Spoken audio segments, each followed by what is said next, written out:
Nah, itu ya. Seperti oleh-oleh buah-buahan apa segala macam gitu. Akhirnya dia kan beli kan. Kan saya kan takut jalur tutup. Oh, ke sebelah sana ya. Oh, jalur yang puncak. sebelah sini nggak ada ya.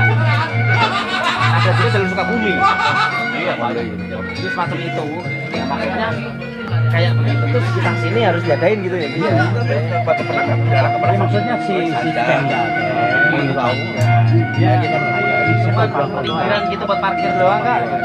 Buat istirahat. Tapi turun orang rekreasi itu turun dari bis beli pernak-pernik beli oleh-oleh. Iya. Kalau di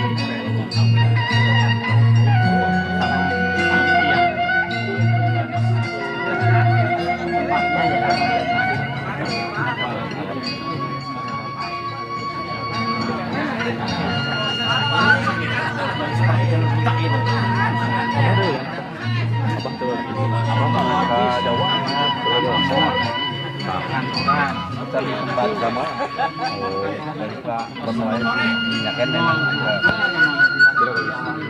ya perusahaan ini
bawa kering Jawa.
إنك أنت الوهاب ربنا تقبل منا إنك أنت السميع العليم وتب علينا